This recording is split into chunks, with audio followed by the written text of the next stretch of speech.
Hi every one, doctor Manjula here. ഇനി നമുക്ക് DME പരീക്ഷയ്ക്ക് ഏതാനും ദിവസങ്ങൾ മാത്രമേ ഉള്ളൂ അല്ലേ? 10 ദിവസം മാത്രമേ ഉള്ളൂ. അപ്പോൾ ഈ സാഹചര്യത്തിൽ ഇനി പുതുതായിട്ട് പഠിച്ച് എഴുതാനോ അങ്ങനെയൊക്കെ ഉള്ള ബുദ്ധിമുട്ടുകൾ കാണും പലർക്കും. അപ്പോൾ അങ്ങനെയുള്ളവർക്ക് വേണ്ടിയിട്ട് ആണ് ഈ video. The whole of the nursing research syllabus is covered in just 10 slides. അപ്പോൾ നിങ്ങൾക്ക് ചോദിക്കാൻ സാധ്യതയുള്ള കോർ ഏരിയാസ്, ഏറ്റവും ഹൈ yielding ആയിട്ടുള്ള ക്വസ്റ്റ്യൻസ് വരാൻ ചാൻസ് ഉള്ള ടോപ്പിക്സ്, അതാണ് നമ്മൾ ഇന്ന് ഈ 10 സ്ലൈഡിൽ കവർ ചെയ്യാൻ പോകുന്നത്. ഓക്കെ, ഇനി ഇതിൻ്റെ ഡീറ്റെയിൽഡ് ആയിട്ടുള്ള കാര്യങ്ങൾ നിങ്ങൾക്ക് അറിയണമെങ്കിൽ ഡീറ്റെയിൽ വീഡിയോ ഓൾറെഡി ഞാൻ ഒരു 4-5 സെഷൻസ് ആയിട്ട് ഞാൻ പോസ്റ്റ് ചെയ്തിട്ടുണ്ട് ചാനലിൽ. You can go back and refer to that. Okay, so let's see. അപ്പോൾ നമ്മുടെ നഴ്സിംഗ് റിസർച്ചിൻ്റെ ഫുൾ സിലബസ് ക്വിക്കായിട്ടൊന്ന് നമുക്ക് നോക്കാം. ആദ്യത്തേത് നഴ്സിംഗ് റിസർച്ച് എന്താണെന്നാണ്. ചില വാക്കുകൾ അതിനകത്ത് നിങ്ങൾ ഓർത്തു വയ്ക്കുക. ഒന്ന് സിസ്റ്റമാറ്റിക് എൻക്വയറിയാണ്. സിസ്റ്റമാറ്റിക് എന്ന് പറയുമ്പോൾ സ്റ്റെപ്പ് ബൈ സ്റ്റെപ്പ് ആയിട്ടുള്ള എൻക്വയറി. എൻക്വയറി എന്ന് പറഞ്ഞാൽ അന്വേഷണം. എന്തിനാണ് നമ്മളിത് ചെയ്യുന്നത്? നഴ്സിംഗ് പ്രാക്ടീസ് ഇമ്പ്രൂവ് ചെയ്യാനും അതുവഴി പേഷ്യൻറ്റിൻ്റെ ഔട്ട്കംസ് ബെറ്റർ ആക്കാനുമാണ്. അപ്പോൾ എവിഡൻസ് ബേസ് പർപ്പസ് എന്ന് പറഞ്ഞാൽ പ്രൊവൈഡ് എവിഡൻസ് ബേസ്ഡ് കെയർ. ഈ എവിഡൻസ് ബേസ്ഡ് കെയർ എന്താണ്, അല്ലെങ്കിൽ എവിഡൻസ് ബേസ്ഡ് പ്രാക്ടീസ് എന്താണെന്നുള്ളത് വളരെ ഇമ്പോർട്ടൻ്റ് ആണ്. അതിനകത്ത് മൂന്ന് കാര്യങ്ങൾ മാത്രം നിങ്ങൾ ഓർത്താൽ മതി. ബെസ്റ്റ് എവിഡൻസ് എന്ന് പറഞ്ഞാൽ ഓൾറെഡി നമ്മൾ റിസർച്ച് ചെയ്ത് കണ്ടുപിടിച്ചിട്ടുള്ള ബെസ്റ്റ് എവിഡൻസ്, അതിൻ്റെ ഒപ്പം തന്നെ നിങ്ങളുടെ ക്ലിനിക്കൽ സ്കില്ല്, പിന്നെ അതിനോടൊപ്പം പേഷ്യൻറ്റിൻ്റെ പ്രിഫറൻസ്. ഓക്കെ, ഈ 3 കാര്യങ്ങളുമാണ് പേഷ്യൻറ്റ് പ്രിഫറൻസ്. ഈ 3 കാര്യങ്ങളാണ് എവിഡൻസ് ബേസ്ഡ് പ്രാക്ടീസിൽ വരുന്നത്. അത്രയും മാത്രം അറിഞ്ഞാൽ മതി. അപ്പോൾ നഴ്സിംഗ് റിസർച്ചിൻ്റെ പർപ്പസ് ഒന്ന് എവിഡൻസ് ബേസ്ഡ് കെയർ കൊടുക്കാനായിട്ട്, പിന്നെ എന്തെങ്കിലുമൊക്കെ പ്രോബ്ലം പേഷ്യൻ്റ് ഉണ്ടെങ്കിൽ അതെല്ലാം സോൾവ് ചെയ്യാനായിട്ടും, അങ്ങനെ അതുവഴി നമ്മുടെ ക്വാളിറ്റി കെയർ ഇമ്പ്രൂവ് ചെയ്യാനുമാണ് ഈ മെയിൻ ആയിട്ടുള്ള പർപ്പസ്. ഇനി വേസ് ഓഫ് നോയിങ്, ഇതും ഇമ്പോർട്ടൻ്റ് ആണ്. എങ്ങനെ നമുക്ക് നോളജ് ഗെയിൻ ചെയ്യാമെന്നുള്ള ട്രഡീഷനിൽ കൂടെ നമ്മുടെ ആൻസെസ്റ്റേഴ്സിൽ നിന്ന് നമുക്ക് കിട്ടുന്ന അതോറിറ്റി, ഒരു എക്സ്പേർട്ടിൽ നിന്ന് നമുക്ക് നോളജ് കിട്ടും, നമ്മുടെ എക്സ്പീരിയൻസിന് കിട്ടും. ഇൻറ്റ്യൂഷൻ എന്ന് പറഞ്ഞാൽ നമ്മൾ പറയത്തില്ല, ഗട്ട് ഫീൽ ചെയ്യുന്ന നമ്മുടെ തോന്നലുകൾ, പിന്നെ ലോജിക്കൽ റീസണിങ്, സയൻറ്റിഫിക് റീസണിങ്, പിന്നെ സയൻറ്റിഫിക് മെത്തേഡ് ഇതിനകത്ത് വരുന്നതാണ് റിസർച്ച്. അപ്പോൾ ഇതൊക്കെയാണ് നോളജ് ഗെയിൻ ചെയ്യാനുള്ള മെത്തേഡ്സ്. അടുത്തത് കുറച്ച് കോൺസെപ്റ്റ്സും ഡെഫിനേഷൻസും നമുക്ക് നോക്കാം. അതിൽ ചോദിക്കാനായിട്ട് ചാൻസ് ഉള്ള ഏറ്റവും ഇമ്പോർട്ടൻ്റ് ആയിട്ടുള്ള കോൺസെപ്റ്റ്സ് ആണ് നമ്മളിവിടെ ഡിസ്കസ് ചെയ്യാം. ആദ്യത്തേത് ഹൈപ്പോത്തിസിസ് എന്ന് പറഞ്ഞാൽ ടെസ്റ്റബിൾ ആണ്. Testable prediction between 2 variables. എന്താണ്? Dependent and independent variables. ഇവ തമ്മിലുള്ള റിലേഷൻഷിപ്പിനെ ടെസ്റ്റ് ചെയ്യാനായിട്ട് നമ്മൾ എഴുതി വെക്കുന്ന ഒരു സ്റ്റേറ്റ്മെൻ്റ് ആണ് ഹൈപ്പോത്തിസിസ്. ഈ ഹൈപ്പോത്തിസിസ് ക്വാണ്ടിറ്റേറ്റീവ് സ്റ്റഡീസിന് മാത്രമേ ഉള്ളൂ കേട്ടോ. ക്വാണ്ടിറ്റേറ്റീവ് സ്റ്റഡീസിൽ എന്ന് വെച്ചാൽ ക്വാണ്ടിറ്റേറ്റീവിൽ മാത്രമാണ് നമ്മൾ, അതുപോലെ ക്വാണ്ടിറ്റേറ്റീവിൽ തന്നെ എക്സ്പെരിമെൻ്റൽ സ്റ്റഡീസിൽ, okay, where there is independent variable and dependent variable. അപ്പോൾ ഈ ഇൻഡിപെൻഡൻറ്റ് വേരിയബിളിൻ്റെയും ഡിപ്പെൻഡൻറ്റ് വേരിയബിളിൻ്റെ ആ ഒരു റിലേഷൻഷിപ്പ് പറയുന്നതാണ് ഹൈപ്പോത്തിസിസ്. റൈറ്റ്? ഹൈപ്പോത്തിസിസ് 2 രീതിയിൽ നമ്മൾ എഴുതും. നൾ ഹൈപ്പോത്തിസിസും ഓൾട്ടർനേറ്റ് ഹൈപ്പോത്തിസിസും. നൾ ഹൈപ്പോത്തിസിസ് എന്ന് പറഞ്ഞാൽ ഇത് തമ്മിൽ, ഈ ഇൻഡിപെൻഡൻറ്റ് വേരിയബിളും ഡിപ്പെൻഡൻറ്റ് വേരിയബിളും തമ്മിൽ യാതൊരു കണക്ഷനും ഇല്ല എന്ന് നമ്മൾ പറയുന്നതാണ്. നോ, സീറോ കണ്ടോ? അപ്പോൾ കണക്ഷൻ ഒന്നും ഇല്ല എന്ന് പറയുന്നതാണ്, അല്ലെങ്കിൽ നോ ഡിഫറൻസ്, അല്ലെങ്കിൽ നോ റിലേഷൻഷിപ്പ് എന്നൊക്കെ പറയുന്നതാണ് നൾ ഹൈപ്പോത്തിസിസ്. ഒന്നും ആലോചിക്കേണ്ട, ഇവിടെ ഉണ്ട്, ഇവിടെ നോയിലും ഉണ്ട്, രണ്ടും അങ്ങനെ ഓർക്കാം. നള്ളിലും നോയിലും ഉണ്ട്. അടുത്ത് ഓൾട്ടർനേറ്റീവ് ഹൈപ്പോത്തിസിസ് എന്ന് പറഞ്ഞാൽ ഈ നൾ ഹൈപ്പോത്തിസിസ് തെറ്റി പോവുകയാണെങ്കിൽ നമ്മൾ പിന്നെ അക്സെപ്റ്റ് ചെയ്യുന്നത് നൾ ഹൈപ്പോത്തിസിസ് ആണ്. എന്ന് പറഞ്ഞാൽ സംഭവത്തിൽ നമ്മൾ ആദ്യം ഈ ഡിപ്പെൻഡൻ്റ് ആൻഡ് ഇൻഡിപെൻഡൻറ്റ് വേരിയബിളിന് റിലേഷൻഷിപ്പ് ഒന്നും ഇല്ല എന്ന് പറയുന്നതാണ് നൾ ഹൈപ്പോത്തിസിസ്. അതിന് ബദലായിട്ട് നമ്മൾ പറയുന്നതാണ് alternative hypothesis, where we say that there is an expected difference or expected connection between dependent and independent variable. ചുരുക്കം പറഞ്ഞാൽ independent variable will affect the dependent variable എന്ന് പറയുന്നതാണ് ഓൾട്ടർനേറ്റീവ് ഹൈപ്പോത്തിസിസ്. അപ്പോൾ വേരിയബിൾസ്, ഇൻഡിപെൻഡൻറ്റ് വേരിയബിൾ എന്ന് പറഞ്ഞാൽ എന്താ? Cos ആണ്. Cos, അത് ഉണ്ടാക്കുന്ന ഇഫക്റ്റിനെയാണ് ഡിപ്പെൻഡൻറ്റ് വേരിയബിൾ എന്ന് പറയുന്നത്. പിന്നെ എക്സ്ട്രേനിയസ് കൺഫൗണ്ടിങ്, ഇതൊക്കെ ഇപ്പം നിങ്ങൾ ചിന്തിക്കേണ്ട, ഈ സമയത്ത് അതിൻ്റെ ഒന്നും ആവശ്യമില്ല. പിന്നെ പോപ്പുലേഷൻ ആൻഡ് സാമ്പിൾ. പോപ്പുലേഷൻ എന്ന് പറഞ്ഞാൽ നമ്മൾ സ്റ്റഡി ചെയ്യാൻ ഉദ്ദേശിക്കുന്ന എൻറ്റയർ ഗ്രൂപ്പ്. ഇപ്പോൾ ഡയബറ്റിക് പേഷ്യൻസിലാണ് നിങ്ങൾ സ്റ്റഡി ചെയ്യാൻ ഉദ്ദേശിക്കുന്നതെങ്കിൽ ഫുൾ ഡയബറ്റിക് പേഷ്യൻസ് ആണ് പോപ്പുലേഷൻ. അതിൻ്റെ ഒരു ചെറിയ ഗ്രൂപ്പാണ് സാമ്പിൾ. പിന്നെ ഈ സാമ്പിൾ എങ്ങനെയാണ് എടുക്കുന്നത്? നമ്മൾ റാൻഡമൈസ് ചെയ്താണ് എടുക്കുന്നത്. എന്ന് വെച്ചാൽ ഒരു ഗ്രൂപ്പിൽ നിന്ന് നമ്മളിങ്ങനെ നുള്ളിപ്പറക്കി എടുക്കും. റാൻഡംലി എടുക്കും. അത് എന്തിനാണ്? To reduce the bias. Okay. ഇനി ഗ്രൂപ്പ്സ് രണ്ട് തരത്തിലുണ്ട്. Control group which receives no intervention, experimental group which receives the intervention. Okay. പിന്നെ വരുന്ന ടേംസ് നിങ്ങൾ അറിയേണ്ടത് റിലയബിലിറ്റിയും വാലിഡിറ്റിയുമാണ്. റിലയബിലിറ്റി എന്ന് പറഞ്ഞാൽ കൺസിസ്റ്റൻസി, ആ വാക്ക് മാത്രം ഓർത്താൽ മതി. വാലിഡിറ്റി എന്ന് പറഞ്ഞാൽ അക്യുറസി. കൺസിസ്റ്റൻസി എന്ന് പറഞ്ഞാൽ ഇപ്പോൾ രണ്ടാൾക്കാർ രണ്ട് ഡിഫറെൻറ്റ് ടൈമിൽ മെഷർ ചെയ്താലും ഒരേ വാല്യൂ തന്നെ കിട്ടും. ഒരു BP അപ്പാരറ്റസ് വെച്ച് നിങ്ങൾ 2 or 3 നഴ്സുമാർ ഒരു പേഷ്യൻറ്റിന് നമ്മൾ മെഷർ ചെയ്യുവാണെങ്കിലും ഒരുവിധം സെയിം വാല്യൂ തന്നെ കിട്ടുവാണെങ്കിൽ നമ്മളത് റിലയബിൾ ആണെന്ന് പറയും. വാലിഡ് ആണെങ്കിലും അക്യുറേറ്റ് എന്താ പറയുക, വാല്യൂസ് ആണ്, മെഷർമെൻറ്റ്സ് ആണ് നമുക്ക് കിട്ടുന്നതെങ്കിൽ അത് വാലിഡ് ആണെന്ന് പറയാം. അടുത്തത് റിസർച്ച് ഡിസൈൻസ് ആണ്. എക്സ്പെരിമെന്റലിൽ ഏറ്റവും ബെസ്റ്റ് ഡിസൈനാണ് randomized control trial, where we see the cause and the effect and there is also randomization. അടുത്ത ഡിസൈൻ ക്വാസി എക്സ്പെരിമെന്റൽ. ഇവിടെയും കോസും ഇഫക്റ്റും ഉണ്ട്, പക്ഷെ നോ റാൻഡമൈസേഷൻ. ആ ഗ്രൂപ്പിനെ നമ്മൾ പ്രീ എന്ന് വെച്ചാൽ before intervention and after intervention we study and there is no randomization. Non എക്സ്പെരിമെൻ്റലാണെങ്കിൽ എക്സ്പെരിമെൻ്റൽ എന്ന് വെച്ചാൽ ഇൻ്റർവെൻഷനേ ഇല്ല.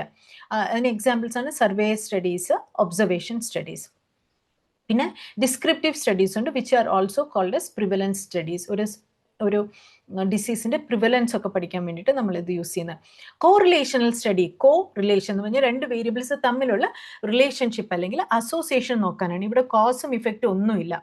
സ്മോക്കിങ്ങും ക്യാൻസറും ഇവ തമ്മിലുള്ള ഒരു അസോസിയേഷൻ നോക്കാൻ വേണ്ടിയിട്ട് നമ്മൾ യൂസ് ചെയ്യുന്നതാണ് correlational study. Cross sectional study ഒറ്റ ടൈം, വൺ ടൈം ഡേറ്റ, നമ്മൾ ജനുവരി മുതൽ മാർച്ച് വരെയോ അല്ലെങ്കിൽ ഏപ്രിൽ വരെയോ മാത്രം നമ്മൾ ഡേറ്റ എടുക്കുന്നു. അത് കഴിഞ്ഞാൽ പിന്നെ അവർ ആ സമയത്തുള്ള അവരുടെ പെർഫോമൻസ് മാത്രം നോക്കുന്നു, അത് കഴിഞ്ഞ് നമ്മൾ അവരങ്ങ് വിടുന്നു. അതാണ് വൺ ടൈം ഡേറ്റ അല്ലെങ്കിൽ ക്രോസ് സെക്ഷൻ. നമ്മൾ ബോട്ടണിയിലൊക്കെ ക്രോസ് സെക്ഷൻ ചെയ്യത്തില്ലേ, സ്റ്റെമ്മിൻ്റെ ഒക്കെ ഡൈക്കോട്ട് മോണോക്കോട്ടിൻ്റെ ഒക്കെ ക്രോസ് സെക്ഷൻ ഒക്കെ ചെയ്ത് മൈക്രോസ്കോപ്പിൽ വെച്ച് അടിയിൽ വെച്ച് നോക്കുന്നു. വെച്ചാൽ ആ ഒരൊറ്റ മൊമെന്റിൽ, ആ ഒരൊറ്റ മൊമെന്റിൽ കിട്ടുന്ന വാല്യൂ അല്ലെങ്കിൽ ഡേറ്റ കളക്ഷനെയാണ് നമ്മൾ ക്രോസ് സെക്ഷൻ എന്ന് ഉദ്ദേശിക്കുന്നത്. ലോഞ്ചിറ്റ്യൂഡിനൽ എന്ന് പറഞ്ഞാൽ ഇപ്പം ജനുവരിയിൽ കളക്ട് ചെയ്തു, അത് ഡിസംബർ വരെ കളക്ട് ചെയ്തു, പിന്നെ അടുത്ത ജനുവരിയിൽ നമ്മളിപ്പോൾ കളക്ട് ചെയ്യുന്നു. അങ്ങനെ 2024 കളക്ട് ചെയ്തു, 2025 കളക്ട് ചെയ്തു, മേ ബി 2026 നമ്മൾ കളക്ട് ചെയ്യും, അല്ലെങ്കിൽ ചിലപ്പോൾ 10 വർഷത്തിന് ശേഷവും നമുക്ക് കളക്ട് ചെയ്യാം. അതാണ് longitudinal. Repeated data over time.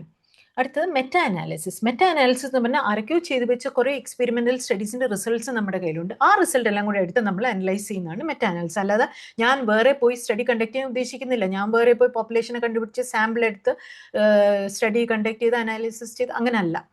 വല്ലവരും ഒക്കെ ചെയ്തു വെച്ച സ്റ്റഡി, ഒരു പർട്ടിക്കുലർ ടോപ്പിക്കിനെ പറ്റിയുള്ള സ്റ്റഡീസിന്റെ റിസൾട്ട്സ് എല്ലാം കൂടി എടുത്തിട്ട് ഞാൻ അനലൈസ് ചെയ്ത് ഒരു ഫൈൻഡിങ് കണ്ടുപിടിക്കുന്നതാണ് meta analysis. So it combines multiple studies statistically, കേട്ടോ, വെറുതെ അല്ല, സ്റ്റാറ്റിസ്റ്റിക്കൽ അനാലിസിസ് ചെയ്ത് നമ്മൾ കൺക്ലൂഡ് ചെയ്യുന്നതാണ് മെറ്റാ അനാലിസിസ് എന്ന് പറയുന്നത്. ഇതാണ് ഇപ്പോൾ ടോപ്പായിട്ട് നിൽക്കുന്ന റിസർച്ച് ഡിസൈൻ എന്ന് പറയാം, മെറ്റാ അനാലിസിസ്. അടുത്തത് coming to the sampling methods. രണ്ട് തരമുണ്ട്, probability, non probability. Probability sampling ആണ് ഏറ്റവും നല്ലത് ബയസ് കുറയ്ക്കാനായിട്ട്. ബയസ് എന്ന് പറഞ്ഞാൽ നമ്മുടെ ജഡ്ജ്മെന്റ്. ഓക്കെ, നമ്മുടെ എല്ലാം നമ്മൾ ഡേറ്റ കളക്ട് ചെയ്യുമ്പോൾ നമ്മൾ വിചാരിക്കുന്ന രീതിയിൽ നമുക്ക് ഡേറ്റ കിട്ടില്ല. ചിലപ്പോൾ നമുക്ക് ഒരു മാനിപ്പുലേഷൻ ഒക്കെ ചെയ്യാനൊക്കെ തോന്നും. അതല്ലേ നമ്മൾ അറിയാതെ തന്നെ നമ്മൾ പോലും അറിയാതെ നമ്മുടെ ജഡ്ജ്മെന്റ്, സബ്ജക്റ്റിവിറ്റി അതിനകത്ത് വന്നു പോകുന്നതാണ്.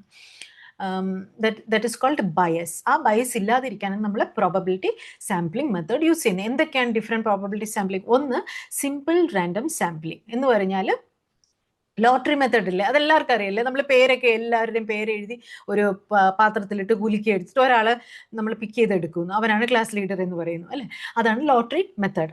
അവിടെ എന്താണ് സംഭവിക്കുന്നത്? Equal chance. അപ്പോൾ സിമ്പിൾ റാൻഡം സാമ്പിളിംഗിൽ നിങ്ങൾ ആ ഒരു വാക്കാണ് ഓർക്കേണ്ടത്, equal chance of getting into the research study. രണ്ടാമത്തെ എന്താണ്? Stratified random sampling. അതിൽ സബ് ഗ്രൂപ്പുകളെയാണ് നമ്മൾ എടുക്കുന്നത്. സബ് ഗ്രൂപ്പ്സ് ആക്കിയിട്ട് പോപ്പുലേഷനെ ചെറിയ ചെറിയ ഗ്രൂപ്പ് ആക്കിയിട്ട് ഓരോ ഗ്രൂപ്പിൽ നിന്ന് നമ്മൾ സിമ്പിൾ റാൻഡം മെത്തേഡിൽ സാമ്പിൾസ് എടുക്കുന്നു. മൂന്നാമത്തെ എന്താ? സിസ്റ്റമാറ്റിക്. സിസ്റ്റമാറ്റിക് എന്ന് പറഞ്ഞൊരു പർട്ടിക്കുലർ ഇന്റർവെല്ലിൽ നമ്മൾ ആൾക്കാരെ പിക്ക് ചെയ്തെടുക്കുന്നു. ഓക്കെ, അതിനാണ് ഇവിടെ പറഞ്ഞേക്കുന്നത് kth പേഴ്സൺ, ചിലപ്പോൾ nth പേഴ്സൺ എന്നൊക്കെ നമ്മൾ പറയും. ഒരു പർട്ടിക്കുലർ ആദ്യത്തെ ഒരാൾ നമ്മൾ റാൻഡമായിട്ട് എടുക്കുന്നു. അത് കഴിഞ്ഞ് നമ്മുടെ n അല്ലെങ്കിൽ k നമ്മൾ 5, അത് കാൽക്കുലേറ്റ് ചെയ്യാനൊക്കെ ഫോർമുലയുണ്ട്, 5 എന്ന് വെച്ചോളൂ. അപ്പം ഒന്നാമത്തെ ആൾ എടുത്തു, അത് കഴിഞ്ഞ് പിന്നെ 5ാമത്തെ ആൾ എടുക്കുന്നു, പിന്നെ അത് കഴിഞ്ഞിട്ട് 10ാമത്തെ ആൾ എടുക്കുന്നു. ഇങ്ങനെ പോകുന്നതാണ് സിസ്റ്റമാറ്റിക് റാൻഡം സാമ്പിളിംഗ്, കേത്ത് അല്ലെങ്കിൽ nth പേഴ്സണെ എടുക്കുന്നത്. അടുത്ത ക്ലസ്റ്റർ. ക്ലസ്റ്റർ എന്ന് പറയുമ്പോൾ ഗ്രൂപ്പുകളെയാണ് നമ്മൾ പിക്ക് ചെയ്തെടുക്കുന്നത്. ഓരോ വാർഡുകളെ, പഞ്ചായത്തുകളെ, അല്ലെങ്കിൽ ഓരോ സ്റ്റേറ്റുകളെ, ഇങ്ങനെയൊക്കെ ഒരു ഗ്രൂപ്പ് മൊത്തത്തിൽ നമ്മൾ ആ ഗ്രൂപ്പിനകത്തുള്ള എല്ലാവരെയും നമ്മൾ പഠിക്കും. അതാണ് ക്ലസ്റ്റർ സാമ്പിളിംഗ്. ഇനി മൾട്ടി സ്റ്റേജ് എന്ന് പറഞ്ഞാലോ, പല സ്റ്റേജുകളിലായിട്ട് ഇതിൽ നമ്മൾ ആദ്യം സ്ട്രാറ്റിഫൈ ചെയ്യും, അത് കഴിഞ്ഞിട്ട് പിന്നെ റാൻഡമൈസ് ചെയ്തും, അങ്ങനെ പല ടൈപ്പ് ഓഫ് പ്രോബബിലിറ്റി മെത്തേഡ്സ് നമ്മൾ കോമ്പിനേഷനായിട്ട് യൂസ് ചെയ്യും മൾട്ടി സ്റ്റേജിൽ. ഓക്കെ. രണ്ടാമത്തെ ടൈപ്പ് ഓഫ് സാമ്പിളിംഗ് എന്താ? Non probability. അവിടെ എന്ന് പറഞ്ഞാൽ നമ്മുടെ ജഡ്ജ്മെന്റ് ആണ് അവിടെ വരുന്നത്. അതിൽ തന്നെ പലതരത്തിലുള്ള, എപ്പോഴും നമുക്ക് റാൻഡമൈസ് ചെയ്യാൻ പറ്റിയെന്ന് വരത്തില്ല. ചിലപ്പോൾ ഫോർ ലാക്ക് ഓഫ് ടൈം, അല്ലെങ്കിൽ lack of money, lack of people ഒക്കെ നമുക്ക് എപ്പോഴും റാൻഡമൈസ് ചെയ്യാൻ പറ്റത്തില്ല. അങ്ങനെയുള്ള സാഹചര്യങ്ങളിൽ നമ്മൾ നോൺ പ്രോബബിലിറ്റി സാമ്പിളിംഗ് മെത്തേഡ് ഉപയോഗിക്കും. എന്തൊക്കെയാണെന്നല്ലേ? ആദ്യത്തെ കൺവീനിയൻറ്റ് സാമ്പിളിംഗ്. അത് ഈസിലി അവൈലബിൾ, എനിക്ക് കൺവീനിയൻ്റ് ആയിട്ട് എൻ്റെ സൗകര്യത്തിന് എടുക്കാൻ പറ്റുന്ന സാമ്പിളാണ് കൺവീനിയൻസ് സാമ്പിളിംഗ്. അടുത്തത് രണ്ടാമത്തത് പർപ്പസീവ് സാമ്പിളിംഗ്. ഏതെങ്കിലും ഒരു പർപ്പസ് ഞാൻ മനസ്സിൽ വെച്ചുകൊണ്ട് കളക്ട് ചെയ്യുക അല്ലെങ്കിൽ പിക്ക് ചെയ്യുന്ന സാമ്പിളിനെയാണ് പർപ്പസീവ് സാമ്പിൾ എന്ന് ഉദ്ദേശിക്കുന്നത്, based on some criteria. Snowball എന്ന് പറഞ്ഞാൽ എങ്ങനെയാ? മഞ്ഞിൻ്റെ കട്ട ഉരുണ്ട് വരുന്ന കണ്ടില്ല, ചെറുതായിട്ട് തുടങ്ങും, അത് കഴിഞ്ഞത് താഴേക്ക്, മലയുടെ താഴേക്ക് വരുന്നതിനനുസരിച്ച് കൂടുതൽ ഗ്യാദർ ചെയ്ത് ചെറുതായിട്ട് തുടങ്ങിയ സ്നോബോൾ അത് വലിയ സൈസിലേക്ക് മാറുന്നു. അതാണ് സ്നോബോൾ സാമ്പിൾ. ആദ്യത്തെ ഒരാൾ നമ്മൾ കണ്ടുപിടിച്ചെടുക്കുന്നു, അയാളുടെ കയ്യിൽ നിന്ന് ഡേറ്റ, അയാളുടെ അടുത്ത് ചോദിക്കും, ഇനി ഇതേ അസുഖമുള്ള മറ്റ് 2-3 പേരെ ഒന്ന് പറഞ്ഞു തരും. അയാൾ പറയും, അവർ നമ്മൾ പോയി കാണും, അവർ 4 പേരെ പറഞ്ഞു തരും, ആ 4 പേരെ നമ്മൾ അങ്ങനെ കൂടി ആൾക്കാർ കൂടി വരുന്നതാണ്. So this is referred by participants or referred by the samples that you are subjects you are studying. Okay. അടുത്തത് കോട്ട സാമ്പിളിംഗ്. കോട്ട സാമ്പിളിംഗ് എന്ന് പറഞ്ഞാൽ നമ്മുടെ ഇവിടെ ക്ലസ്റ്റർ പറഞ്ഞല്ലോ, അതിൻ്റെ സെയിം നോൺ പ്രോബബിലിറ്റിയാണ് കോട്ട സാമ്പിളിംഗ് എന്ന് പറയുന്നത്. ഓരോ ഗ്രൂപ്പ് എടുക്കുക, അതിൽ പ്രീഫിക്സ്ഡ് നമ്പേഴ്സ് നമ്മൾ പിക്ക് ചെയ്ത് എടുക്കുന്നു. പിന്നെ കൺസിക്യൂട്ടീവ് സാമ്പിളിംഗ് എന്ന് പറഞ്ഞാൽ അവൈലബിൾ ആയിട്ട് ഒരു സമയത്ത്, ഒരു പർട്ടിക്കുലർ സമയത്ത്, ഇപ്പം എനിക്ക് ഡേറ്റ കളക്ട് ചെയ്യാൻ എനിക്ക് തന്നേക്കുന്ന സമയം എന്ന് പറഞ്ഞാൽ മാർച്ച്, ഏപ്രിൽ, മെയ്, ഈ 3 മാസമാണ് എനിക്കുള്ളത് ഡേറ്റ കളക്ഷൻ, ഫോർ എക്സാമ്പിൾ. അപ്പം ഞാൻ എന്ത് ചെയ്യും? ആ സമയത്ത് വരുന്ന ആൾക്കാരെല്ലാം ഞാനിങ്ങനെ എടുത്തുകൊണ്ടേയിരിക്കും. എന്നുവെച്ചാൽ എൻ്റെ ക്രൈറ്റീരിയ ഉണ്ടാവും, അതനുസരിച്ച് കിട്ടുന്നവരെയൊക്കെ ഞാൻ എടുത്തുകൊണ്ടേയിരിക്കും. ആദ്യത്തെ ആൾ വന്നു, ഞാൻ എൻ്റെ സ്ക്രീനിങ് ക്രൈറ്റീരിയ നോക്കി, ഓക്കെ, ഇയാൾ ക്രൈറ്റീരിയ ഫുൾഫിൽ, ഇയാളെ ഞാൻ എടുത്തു. രണ്ടാമത്തെ ആൾ വന്ന് നോക്കി, ഇല്ല, ഞാൻ കളഞ്ഞു. മൂന്നാമത്തെ ആൾ, ഇല്ല, ശരിയായില്ല. നാലാമത്തെ ആൾ വന്ന്, okay, he fulfils my screening criteria, I take him. അങ്ങനെ വരുന്നവർ നമ്മൾ കണ്ടിന്യൂസ് ആയിട്ട് എടുത്തുകൊണ്ടിരിക്കുന്നതാണ്. All eligible people over a particular time is called as consecutive sampling. Okay. Just ഇത്രയും ചുമ്മാ ഒരു എക്സാം ടിപ്പാണ്. പ്രോബബിലിറ്റി സാമ്പിളിംഗ് എന്ന് പറഞ്ഞാൽ ലെസ് ബയസ് ആണ്, ആൻഡ് ഇത് മോർ ജനറലൈസബിൾ എന്ന് പറഞ്ഞാൽ ഇങ്ങനെ പ്രോബബിലിറ്റി സാമ്പിളിംഗ് യൂസ് ചെയ്ത് നമുക്ക് കിട്ടുന്ന ഡേറ്റ, അല്ലെങ്കിൽ നമുക്ക് കിട്ടുന്ന റിസൾട്ട് നമുക്ക് വലിയൊരു പോപ്പുലേഷനിലേക്ക് നമുക്ക് യൂസ് ചെയ്യാം. ഡയബറ്റിക് പേഷ്യൻസിൻ്റെ ഒരു വലിയ പോപ്പുലേഷൻ ഉണ്ട് അക്രോസ് ഇന്ത്യ. നമ്മൾ കുഞ്ഞു കേരളത്തിൽ ട്രിവാൻഡ്രത്തൊരു സ്റ്റഡി ചെയ്തു എന്ന് വെച്ചോ, നമ്മൾ പ്രോബബിലിറ്റി സാമ്പിളിംഗ് യൂസ് ചെയ്ത് കറക്റ്റായിട്ട് മെത്തഡോളജി ഒക്കെ ചെയ്ത് RCT ഒക്കെ ചെയ്ത് കഴിഞ്ഞാൽ you can generalise it across the population of India, diabetic patients across India. അതാണ് ജനറലൈസബിൾ എന്ന് പറയുന്നത്. ചെറിയൊരു സ്ഥലത്ത് ചെയ്തിട്ട് അത് വലിയൊരു പോപ്പുലേഷനിലേക്ക് നമുക്ക് ചെയ്യാൻ പറ്റുമെങ്കിൽ അതിനെ ജനറലൈസബിൾ എന്ന് പറയും. അങ്ങനെ ജനറലൈസ് ചെയ്യണമെങ്കിൽ നിങ്ങൾ പ്രോബബിലിറ്റി സാമ്പിളിംഗ് വേണം ചെയ്യാനായിട്ട്. അടുത്ത സ്റ്റെപ്പ് എന്താണ്? സാമ്പിളിംഗ് ഒക്കെ കഴിഞ്ഞ് കഴിഞ്ഞാൽ പിന്നെ എന്താ? ഡേറ്റ കളക്ഷൻ ചെയ്യണം, അല്ലേ? പ്രൈമറി ഡേറ്റ ഉണ്ട്, സെക്കൻഡറി ഡേറ്റ ഉണ്ട്. പ്രൈമറി ഡേറ്റ എന്ന് പറഞ്ഞാൽ ഞാൻ തന്നെ കളക്ട് ചെയ്യുന്നതാണ്. Through what are the methods? Interview ഉണ്ട്, ക്വസ്റ്റനെയർ ഉണ്ട്, ഒബ്സർവേഷൻ ഉണ്ട്, ഫോക്കസ് ഗ്രൂപ്പ് ഡിസ്കഷൻ ഉണ്ട്, എക്സ്പെരിമെൻറ്റ്സ് ഉണ്ട്, ബയോഫിസിയോളജിക്കൽ മെത്തേഡ്സ് ഉണ്ട്. ഇൻ്റർവ്യൂ, ക്വസ്റ്റനെയർ ഒക്കെ നിങ്ങൾക്ക് അറിയാം. ഇത് രണ്ടും നമുക്ക് ക്വസ്റ്റനെയർ നമുക്ക് സോഫ്റ്റ് കോപ്പി ആയിട്ട് എന്നുവെച്ചാൽ ഗൂഗിൾ ഫോമിൽ ചെയ്യാം, നമുക്ക് പെന്നും പെൻസിലും ഉപയോഗിച്ച് ചെയ്യാം. അങ്ങനെ ഇൻ്റർവ്യൂ ആണെങ്കിൽ ടെലിഫോണിക്കലി ചെയ്യാം, ഫേസ് ടു ഫേസ് ചെയ്യാം. ഒബ്സർവേഷൻ എന്ന് പറഞ്ഞാൽ പാർട്ടിസിപ്പൻ്റ് ഒബ്സർവേഷനും ഉണ്ട്, നോൺ പാർട്ടിസിപ്പൻറ്റും ഉണ്ട്. നോൺ പാർട്ടിസിപ്പൻ്റ് എന്ന് പറഞ്ഞാൽ ഞാൻ ചുമ്മാ പോയി അവിടെ നിന്ന് ഒരു ഗ്രൂപ്പിൽ ഇങ്ങനെ നോക്കിക്കൊണ്ട് നിന്ന് ഒബ്സർവ് ചെയ്യുന്ന. പാർട്ടിസിപ്പൻ്റ് എന്ന് പറഞ്ഞാൽ ആ ഗ്രൂപ്പിൻ്റെ ഒപ്പം ഞാനും പണി ചെയ്തുകൊണ്ട് അവർ ഒബ്സർവ് ചെയ്യുന്നതാണ്. ദെൻ ഫോക്കസ് ഗ്രൂപ്പ് ഡിസ്കഷൻ എന്ന് പറഞ്ഞാൽ നമുക്ക് അറിയേണ്ട കാര്യങ്ങൾ ഒരു ചെറിയൊരു ഗ്രൂപ്പ് ആക്കിയിട്ട് 6 മുതൽ 10 വരെയുള്ള ആൾക്കാരുടെ ഒരു ചെറിയ ഗ്രൂപ്പ് ആക്കിയിട്ട് അവരുടെ അടുത്തേക്ക് ഇൻഡെപ്ത് ആയിട്ട് ഇൻ്റർവ്യൂസ് കണ്ടക്ട് ചെയ്യുന്നതാണ് ഫോക്കസ് ഗ്രൂപ്പ് ഡിസ്കഷൻ. ഇത് ക്വാളിറ്റേറ്റീവ് സ്റ്റഡിയിലാണ് നമ്മൾ യൂസ് ചെയ്യുന്നത്. ഓക്കെ.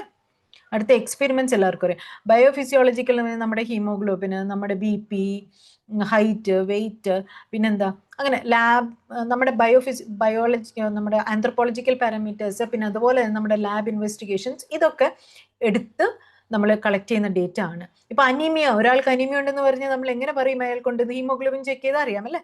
അതാണ് ബയോഫിസിയോളജിക്കൽ മെത്തേഡ് ഓഫ് ഡേറ്റ കളക്ഷൻ. ഇനി അടുത്തത് സെക്കൻഡറി ഡേറ്റ. സെക്കൻഡറി ഡേറ്റ എന്ന് പറഞ്ഞാൽ വല്ലവരും ചെയ്തു വെച്ചേക്കുന്ന ഡേറ്റയാണ് ഞാൻ എടുത്തിട്ട് മാനിപ്പുലേറ്റ് ചെയ്യുന്നത്, അല്ലെങ്കിൽ ഞാൻ എടുത്തതിന് യൂസ് ചെയ്യുന്നതാണ് secondary data, like records, literature review etcetera. പിന്നെ ഇപ്പോൾ മോഡേൺ മെത്തേഡ്സ് ഒക്കെ എങ്ങനെയാണ് data collection methods? Online surveys ഉണ്ട്, സർവേ മങ്കി എന്നൊക്കെ പറഞ്ഞ് കുറേ ഗൂഗിൾ ഫോം, ഇതൊക്കെ നമുക്ക് ഓൺലൈനായിട്ട് തന്നെ ഈ സർവേ ഫോംസിനെ സർക്കുലേറ്റ് ചെയ്തുകൊണ്ട് ഡേറ്റ കളക്ട് ചെയ്യാം. പിന്നെ മൊബൈൽ ആപ്സ് വഴി നമുക്ക് കളക്ട് ചെയ്യാം, ടെലിഫോണിക്കലി ഫോൺ ചെയ്ത് ഇൻ്റർവ്യൂ ചെയ്യാം. ഇതൊക്കെയാണ് ഇപ്പോൾ ചെയ്തുകൊണ്ടിരിക്കുന്ന കാര്യങ്ങൾ. Now coming to these different methods of conducting the research. Broad ആയിട്ട് രണ്ട് മെത്തേഡ് ആണുള്ളത്, ക്വാണ്ടിറ്റേറ്റീവ് ആൻഡ് ക്വാളിറ്റേറ്റീവ്.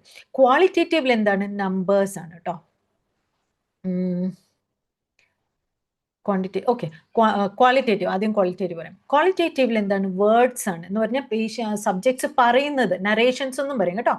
വേർഡ്സ് അല്ലെങ്കിൽ നറേഷൻസ് അല്ലെങ്കിൽ സ്പീച്ച് അവർ പറയുന്നതിനെ നമ്മൾ അങ്ങനെ റെക്കോർഡ് ചെയ്ത് ട്രാൻസ്ക്രൈബ് ചെയ്തെടുക്കുന്നതാണ് ക്വാളിറ്റേറ്റീവ് ഡേറ്റ അല്ലെങ്കിൽ ക്വാളിറ്റേറ്റീവ് റിസർച്ച് എന്ന് പറയുന്നത്. ഇവിടെ നമ്മൾ ആ പറയുന്ന ഡയലോഗ്സുകളിൽ നിന്നൊക്കെ ചില തീമുകൾ നമ്മൾ ഡിറൈവ് ചെയ്തെടുക്കും. തീമാണ്, അല്ലാതെ നമുക്ക് അനാലിസിസ് ചെയ്ത് മറ്റേ അതുപോലെ നമ്മൾ പെർസെൻറ്റേജിലൊന്നും അല്ല പറയുന്നത്. We talk in terms of themes, എന്തൊക്കെ തീമാണ് ഇവോൾവ് ആയത് എന്ന് പറയും. ഓക്കെ, ഇതിന്റെ method of data collection, interview, focus group discussion, observation. പിന്നെ ക്വാണ്ടിറ്റേറ്റീവിലാണെങ്കിലോ നമ്പേഴ്സ് ആണ്. അവിടെ നമ്മുടെ ഡേറ്റ എന്നൊക്കെ പറയുന്നത് നമ്പേഴ്സ് ആണ്. എത്ര ശതമാനം ആൾക്കാർ എന്ത് പറഞ്ഞു, അങ്ങനെയൊക്കെയാണ് നമ്മൾ ഡേറ്റനെ റെപ്രസെന്റ് ചെയ്യുന്നത്. So quantitative experimental research, survey, lab test, ഇതൊക്കെയാണ് methods of collecting the data. Mixed എന്ന് പറഞ്ഞാൽ മിക്സ്ഡ് മെത്തേഡ് എന്ന് പറഞ്ഞാൽ quantitative plus qualitative. Okay, so combines both. So you have narrations or words plus numbers as your data. ഇനി ഇത് important ആണ്. Common, what are the common qualitative methods? നമ്മൾ quantitative methods already നമ്മൾ പറഞ്ഞു. എവിടെയാ ഇതാ കണ്ടോ, ഇതെല്ലാം ക്വാണ്ടിറ്റേറ്റീവ് റിസർച്ച് ഡിസൈൻസ് ആണ് നമ്മളിവിടെ പറഞ്ഞത്. ഇനി ക്വാളിറ്റേറ്റീവ് റിസർച്ച് ഡിസൈൻസിൽ 3 എണ്ണമാണ് മെയിൻ ആയിട്ടുള്ളത്. ഒന്ന് ഫിനോമിനോളജി. ഫിനോമിനോളജി എന്ന് പറഞ്ഞാൽ ഒരു മനുഷ്യൻ ഒരു സാഹചര്യത്തെ ജീവിച്ചു വരുന്നതാണ്. അയാൾ ആ സാഹചര്യത്തിൽ കൂടെ ജീവിച്ചു പോയപ്പം അയാൾക്ക് എന്തൊക്കെ തോന്നി, അതൊക്കെ നമ്മൾ പിക്ക് ചെയ്യുന്നതാണ് ഫിനോമിനോളജിക്കൽ സ്റ്റഡി. അതുകൊണ്ടാണ് ലിവ്ഡ് എക്സ്പീരിയൻസ് എന്ന് നമ്മൾ പറയുന്നത്. അടുത്തത് എത്നോഗ്രഫി. എത്നോ എന്ന് പറഞ്ഞാൽ കൾച്ചറിനെ റെപ്രസെന്റ് ചെയ്യുന്നതാണ്. അപ്പം നമ്മൾ ഒരു ഗ്രൂപ്പിന്റെ കൾച്ചറൽ പ്രാക്ടീസസ് അല്ലെങ്കിൽ അവരുടെ കൾച്ചർ റിലേറ്റഡ് കാര്യങ്ങൾ നമ്മൾ പഠിക്കുന്നതാണ് എത്നോഗ്രഫി എന്ന് പറയുന്നത്. സോ കൾച്ചറൽ ഗ്രൂപ്പ്, ട്രൈബൽ ഏരിയയിലുള്ള ആൾക്കാരുടെ ഹെൽത്ത് കെയർ പ്രാക്ടീസസ് ഒരു ഉദാഹരണം.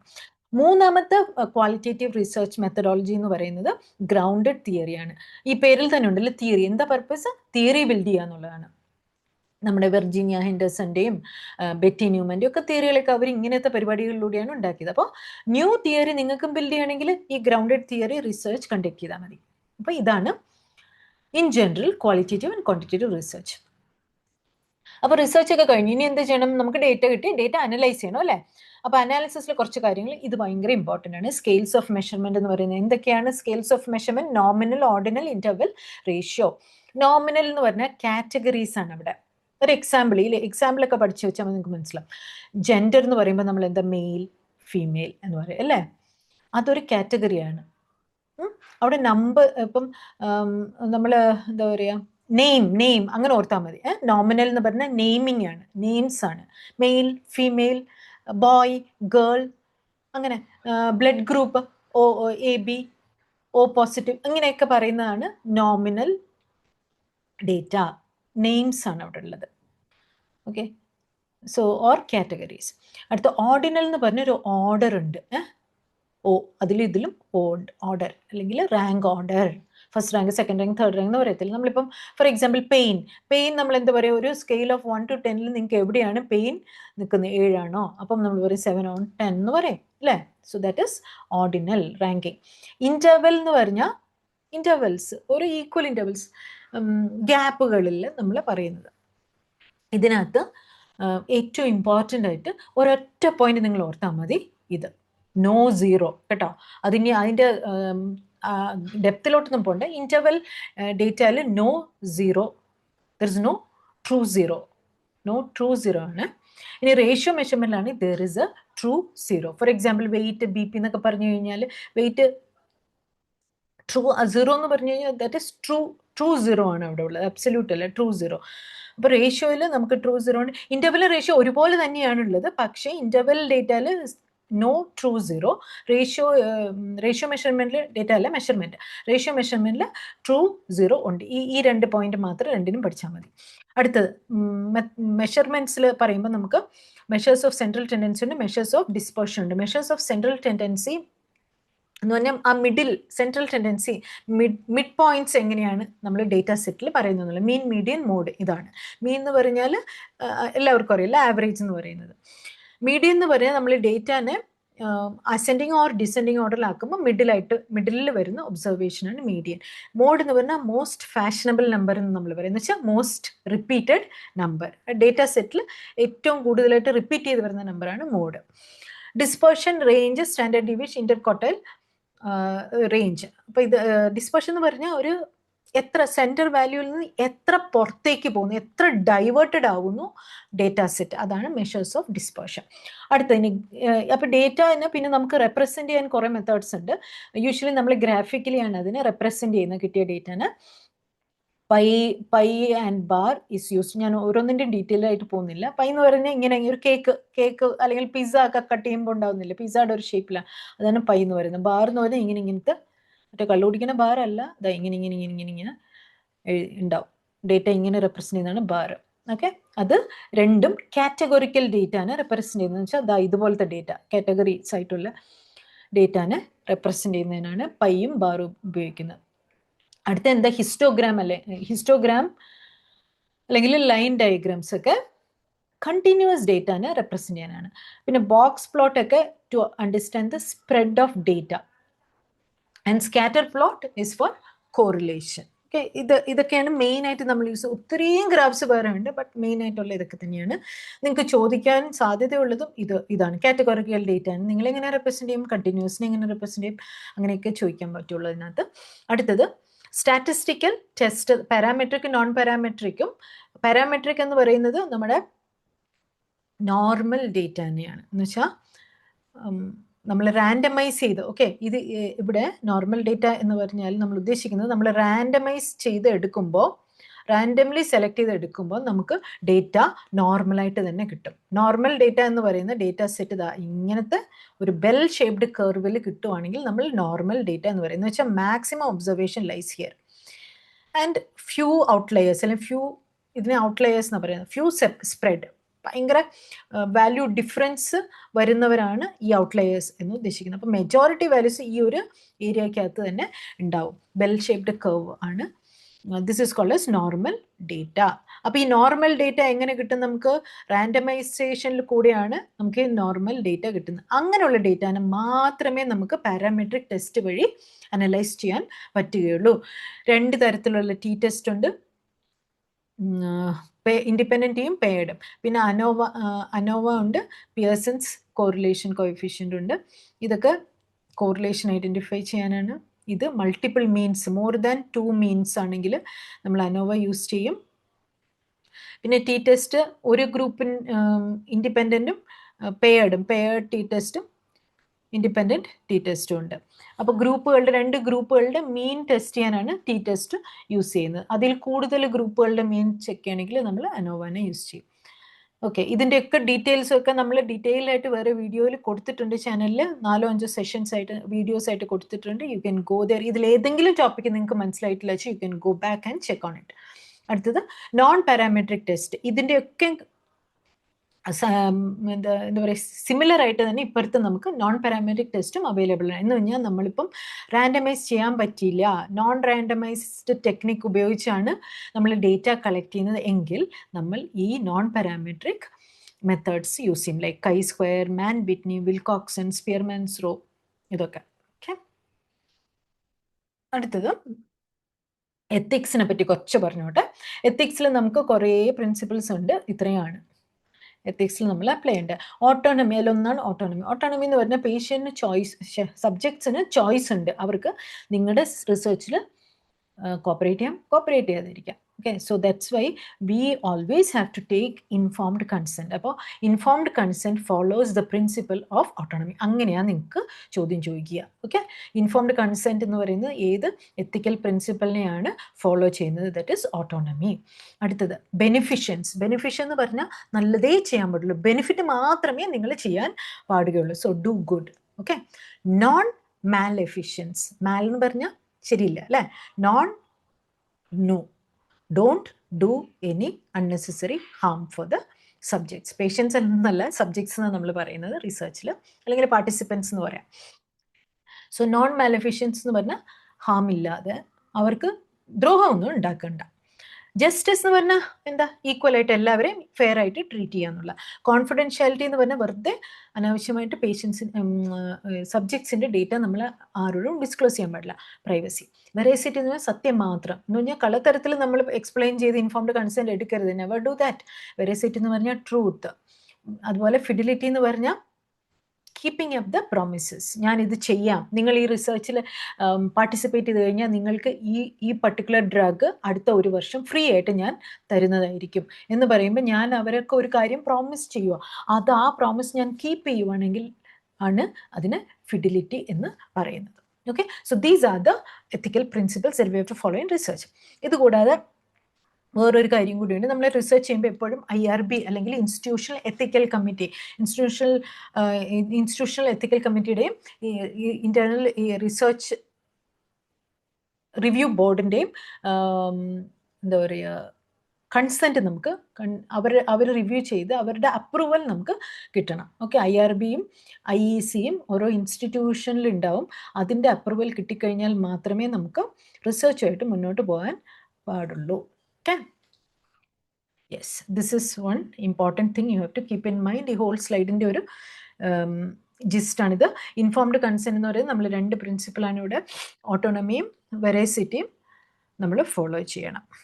റൈറ്റ്, സോ ജസ്റ്റ് ഒരു ഇതൊക്കെ ഇങ്ങനെ ഭയങ്കര ഇമ്പോർട്ടൻ്റ് ആയിട്ടുള്ളതാണ്. പല പ്രീവിയസ് ക്വസ്റ്റ്യൻ പേപ്പേഴ്സിലും ചോദിച്ചിട്ടുള്ളതാണ്. ഇത് പിക്ക് ചെയ്ത് ഇവിടെ എഴുതി വെച്ചേക്കുന്നത്.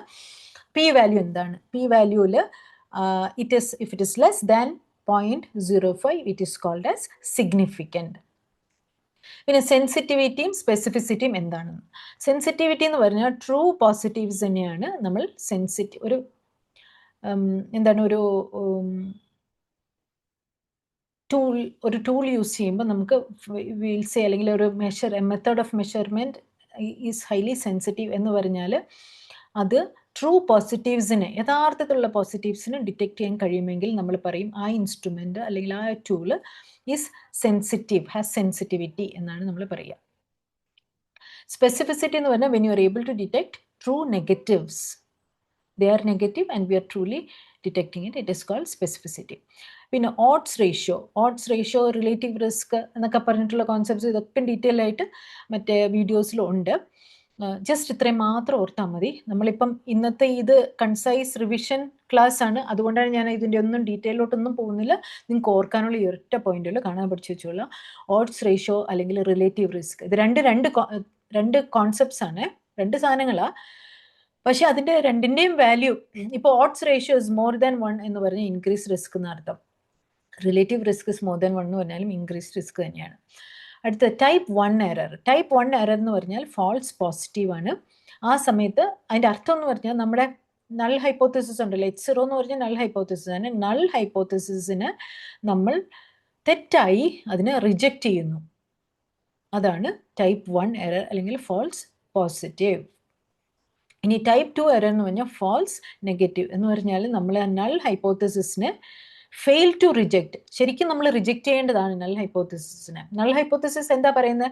2 ഇൻഡിപെൻഡൻറ്റും ഡിപെൻഡൻറ്റ് വേരിയബിളും തമ്മിൽ യാതൊരു കണക്ഷനും ഇല്ല എന്ന് നൾ ഹൈപ്പോത്തസിസ് പറയുന്നത്. ഓക്കെ, അപ്പോൾ കണക്ഷൻ ഇല്ല എന്ന് പറഞ്ഞിരിക്കുന്ന നൾ ഹൈപ്പോത്തസിസിനെ നമ്മൾ റിജക്റ്റ് ചെയ്യുന്നു എന്ന് പറഞ്ഞാൽ അതിൻ്റെ അർത്ഥം എന്താണ്? അവിടെ ഇവർ തമ്മിൽ കണക്ഷൻ ഉണ്ട് എന്നാണ് അല്ലേ അർത്ഥം. If you are rejecting null hypothesis, പിടികിട്ടിയോ? നൾ ഹൈപ്പോത്തസിസ് എന്ന് പറഞ്ഞാൽ ഇൻഡിപെൻഡൻറ്റും ഡിപെൻഡൻറ്റ് വേരിയബിളും തമ്മിൽ യാതൊരു കണക്ഷൻ ഇല്ല എന്നാണ് പറയുന്നത്. അപ്പോൾ നമ്മൾ നൾ ഹൈപ്പോത്തസിസിനെ റിജക്റ്റ് ചെയ്യുക എന്ന് പറഞ്ഞാൽ അവിടെ കണക്ഷൻ ഉണ്ട് എന്നാണ് അർത്ഥം. നൾ ഹൈപ്പോത്തസിസിനെ റിജക്റ്റ് ചെയ്താൽ നമ്മൾ ഓൾട്ടർനേറ്റ് ഹൈപ്പോത്തസിസിനെ അക്സെപ്റ്റ് ചെയ്യുന്നു. ആ രീതിയിലാണ് പോകുന്നത് കേട്ടോ. അപ്പോൾ null hypothesis നമ്മൾ when we fail to reject the null hypothesis, then we call it as false negative or type 2 error. Okay, so this is much more dangerous than type 1 error. അടുത്ത ഹാപ്തോൺ effect എന്ന് പറഞ്ഞാൽ എന്താ? ഹാപ്തോൺ effect എന്ന് പറഞ്ഞാൽ എന്നെ ആരെങ്കിലും observe ചെയ്യുമ്പോൾ ഞാൻ ഭയങ്കര ഡീസെൻ്റാ, അതാണ് ഹാപ്തോൺ effect. So behaviour changes that's happening when you are being watched. Halo effect എന്ന് പറഞ്ഞാൽ ഒരു trait that will affect overall judgement. So these are the some of the important hot topics that just keep it in mind, remember these things. So to recap, quick to recap, research എന്ന് പറഞ്ഞാൽ എന്താ? Systematic generation of knowledge. ഇവിടെ dependent independent variable ഉണ്ട്. ഇവർ തമ്മിലുള്ള റിലേഷൻഷിപ്പാണ് നമ്മൾ റിസർച്ചിൽ കാണാൻ ഉദ്ദേശിക്കുന്നത്, ക്വാണ്ടിറ്റേറ്റീവ് റിസർച്ചിൽ especially. Then we will after you write the hypothesis, ഇത് തമ്മിലുള്ള റിലേഷൻഷിപ്പ് എഴുതി വെക്കുന്നതിനെയാണ് ഹൈപ്പോത്തിസിസ് എന്ന് പറയുന്നത്. അത് എഴുതി കഴിഞ്ഞാൽ പിന്നെ നമ്മൾ ഡിസൈൻ എന്താണെന്ന് ഐഡൻറ്റിഫൈ ചെയ്യണം. ഒരുപാട് ഡിസൈൻസ് നമ്മൾ നോക്കിയല്ലേ, experimental, randomise control trial, quasi experimental, ഇങ്ങനെയൊക്കെ കുറേ പറഞ്ഞു. അത് കഴിഞ്ഞിട്ട് അതിലെങ്ങനെയാണ് സാമ്പിൾ പിക്ക് ചെയ്യേണ്ടത്, നോൺ പ്രോബബിലിറ്റി ആണോ പ്രോബബിലിറ്റി ആണോ, സിമ്പിൾ ആണോ സിസ്റ്റമാറ്റിക് ആണോ, അത് നോക്കുക. അത് കഴിഞ്ഞിട്ടുള്ള ടൂൾസ്, ഇൻ്റർവ്യൂ ചെയ്യണോ, ക്വസ്റ്റ്യനെയർ എടുക്കണോ, അതോ വെറും ഒബ്സർവേഷൻ മതിയോ, so all those things you decide. Then you collect the data and analyse it. അപ്പോൾ അനാലിസിസിലും പ്രോബബിലിറ്റിയും നോൺ പ്രോബബിലിറ്റിയും പാരാമെട്രിക്കും നോൺ പാരാമെട്രിക്കും മെത്തേഡ്സ് ഉണ്ട് അനാലിസിസിന്. അത് കഴിഞ്ഞാൽ എത്തിക്സ്, ഇതൊക്കെ ഡിസൈനൊക്കെ ചെയ്ത് കഴിയുമ്പോൾ തന്നെ എത്തിക്സ് വളരെ ഇമ്പോർട്ടൻ്റ് ആണ്. അവിടെ ഇൻസ്റ്റിറ്റ്യൂഷണൽ റിവ്യൂ ബോർഡിൻ്റെ അപ്രൂവൽ വേണം. പിന്നെ സാമ്പിൾസ് സബ്ജക്ട്സിൻ്റെ കയ്യിൽ നിന്ന് കൺസെൻറ്റും മേടിക്കണം, റിട്ടേൺ ഇൻഫോംഡ് കൺസെൻറ്റും. അത് കഴിഞ്ഞാൽ റിസർച്ച് ടൂൾസ് ഒക്കെ എടുത്ത് ഡേറ്റ എല്ലാം കളക്ട് ചെയ്ത് കഴിഞ്ഞിട്ട് it will be analysed and it will be represented using graphs. Okay, and finally the results, we will use it, whatever results we get, we use it for practicing. That is evidence based practice. Evidence based practice endana njan nerthe parnu, best evidence, research evidence plus your clinical expertise plus the patient preference is equal to evidence based practice, which is very very important. മൂന്ന് കാര്യം ഉള്ളത്. ഏറ്റവും നല്ല evidence, clinical എക്സ്പെർട്ടൈസും എന്നുവെച്ചാൽ നേഴ്സിൻ്റെയോ അല്ലെങ്കിൽ ഡോക്ടേഴ്സിൻ്റെയോ അവരുടെ ഒരു എക്സ്പെർട്ടീസും plus patient preference കൂടെ ഉണ്ട്. ആ മൂന്നുമാണ് evidence based practice. Okay, so that is all about quick recap on nursing research. Thank you very much.